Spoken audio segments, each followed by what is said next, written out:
प्रधानमंत्री नरेंद्र मोदी एक बार फिर दक्षिण भारत के धुआंधार दौरे पर हैं। दक्षिण भारत से ही 2024 लोकसभा चुनाव के प्रचार का आगाज करेंगे पीएम मोदी। 15 से 19 मार्च तक तमिलनाडु, कर्नाटक, आंध्र प्रदेश, तेलंगाना का दौरा करेंगे प्रधानमंत्री। उत्साह का वातावरण इस वक्त तमिलनाडु के सीधे हम रुख करेंगे, हमारे सहयोगी अखिलेश इस समय हमारे साथ जुड़ गए हैं तमाम समीकरणों पर बातचीत करने के लिए।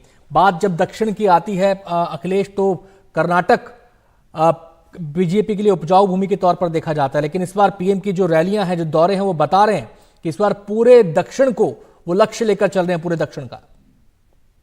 बिल्कुल अनंत, और इस साल की शुरुआत से ही एक के बाद एक लगातार पीएम नरेंद्र मोदी के दक्षिण भारत के दौरे हुए हैं। खासतौर से तमिलनाडु और केरल पर उनका खासा फोकस है। इस साल की शुरुआत भी उन्होंने तमिलनाडु और लक्षद्वीप के दौरे से की थी, और एक के बाद एक कई दौरे उनके हो चुके हैं। अब जो ताजा जानकारी मिल रही है उसके मुताबिक 15 तारीख से एक बार फिर पीएम नरेंद्र मोदी दक्षिण भारतीय राज्यों के दौरे पर रहेंगे। संभावना ये है कि उसके बाद कहा जा रहा है कि 16-17 तक जो है चुनाव का ऐलान हो सकता है।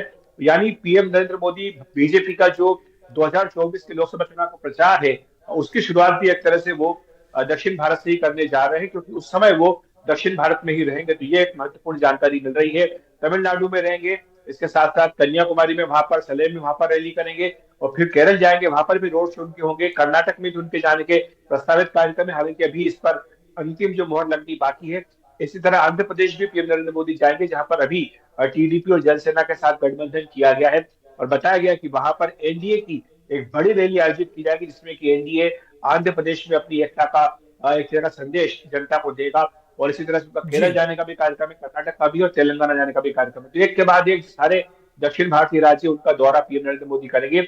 और इस बार जानकारी भी यही मिली है कि पीएम मोदी का जो फोकस होगा चुनाव प्रचार में, खास तौर से वो दक्षिण भारतीय राज्यों में होगा, विपक्ष के शासन वाले राज्यों में होगा, और वहां पर वो रात भी रुकेंगे ताकि लगातार वहां पर एक के बाद एक कार्यक्रम कर सके। बहुत बहुत शुक्रिया अखिलेश आपका तमाम पहलुओं पर जानकारी देने के लिए। तो आपको बता दें कि पीएम मोदी लगातार अलग अलग मंचों से ऐलान कर रहे हैं कि इस बार 400 पार का टारगेट है, 370 बीजेपी, 400 एनडीए। ऐसे में दक्षिण भारत की जो 131 सीटें हैं उनकी अहमियत बढ़ जाती है, और पीएम मोदी का फोकस यहां पर दक्षिण भारत पर खासतौर पर ऐसे में नजर आता है।